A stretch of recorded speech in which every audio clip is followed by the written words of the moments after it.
Hai guys, ketemu lagi sama aku, Vanka Paulina. Jadi guys, kan kita emang seringnya ngebahas hal-hal yang creepy gitu kan guys.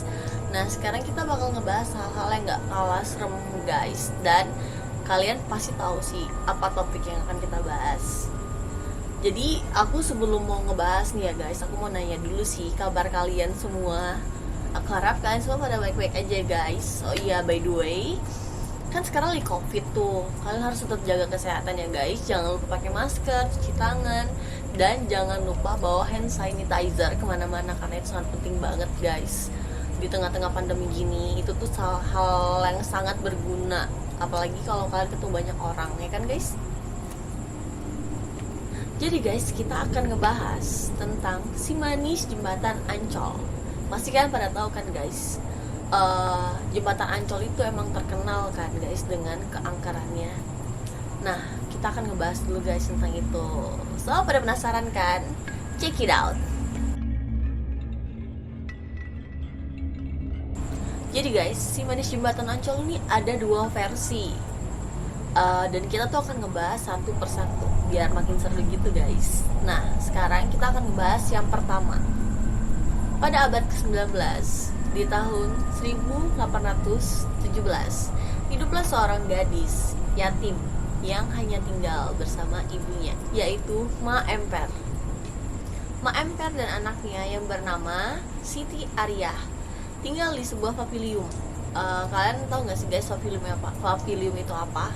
Pavilium itu kayak semacam dia tuh tinggal di rumah tapi kerja juga di situ, kayak ART lah ya kalau dibilang zaman sekarang. Pavilium itu pemilik si juragan kaya raya. Ketika si Arya ini memasuki umur 16 tahun, ternyata sang juragan itu jatuh cinta kepada si Arya ini.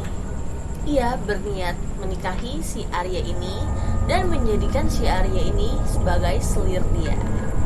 Arya yang menolak keras permintaan sang juragan ini, ia pun melarikan diri dari rumah sang majikannya.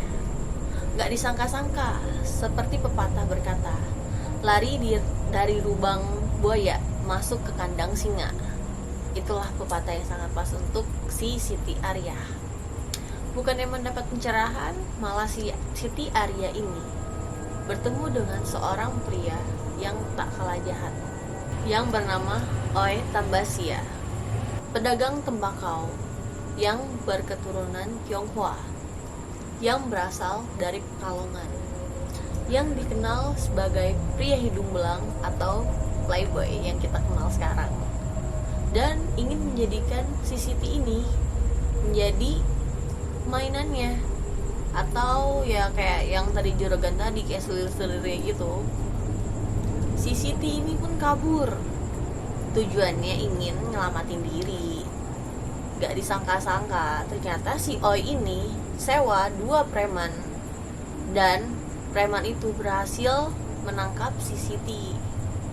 Dan karena sakit hati, karena Siti ini menolak si Oi pun menyuruh 2 preman itu untuk membunuh Siti dengan membabi buta dan dibuangnya ke jembatan Ancol. Makanya disebut si manis jembatan Ancol.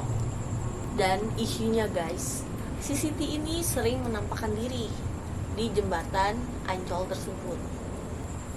Dengan berita yang beredar, kenapa si Siti ini sering memunculkan diri ke jembatan itu? Karena dia ingin memberitahu keberadaannya kepada sang ibunya. Mungkin dia kangen kali ya guys, karena matinya juga sia-sia dibunuh.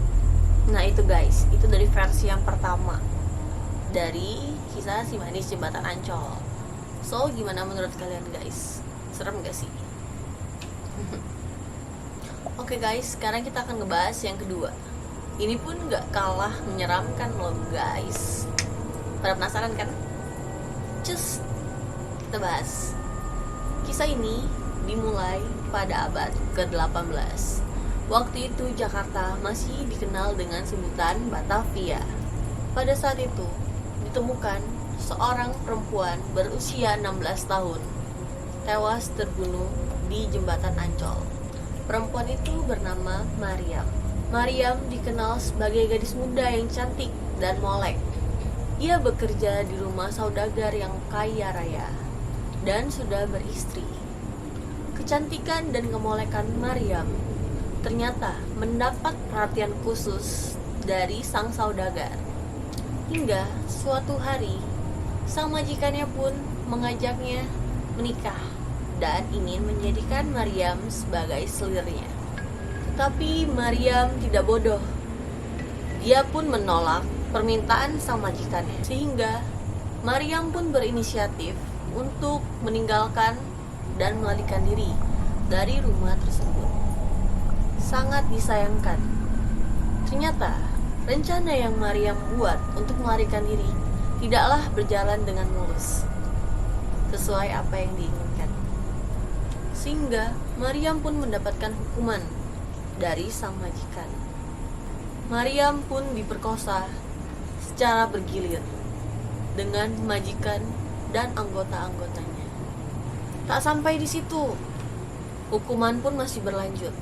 Karena sakit hati, sang majikan pun bunuh Maryam secara membabi buta. Agar gak ketahuan belangnya, preman-preman itu pun membuang jasad Maryam ke daerah persawahan yang kini telah dibangun jembatan Ancol. Nah, jadi itulah guys, kenapa si jembatan Ancol ini dikenal sebagai si manis jembatan Ancol. Karena jasad Maryam yang dulu dibuang di situ, dan emang karena Maryam juga orangnya cantik, cakep, dan dia juga sering menampakkan wujudnya di jembatan itu, makanya dikenal sebagai si manis jembatan Ancol. Dan rumor yang beredar, setiap orang yang lewat dari jembatan Ancol itu harus mengklakson agar menghargai, atau kalau kata kita sih biasanya permisi kali ya, supaya ya gak terjadi hal yang tidak diinginkan aja gitu guys. Ya istilahnya supaya lo pada aman lah ya di jalan. Nah itu dia guys, versi si manis jembatan Ancol yang kedua yang kita bahas di video ini. Jadi gimana guys menurut kalian? Kalau kalian suka sama video ini, ataupun kalau kalian ada yang tahu nih, ada yang pernah emang tahu atau ngalamin atau lewat, boleh dong komen di bawah. Atau juga mungkin kalian bisa share kalau kalian suka video ini. Happy watching guys, thank you.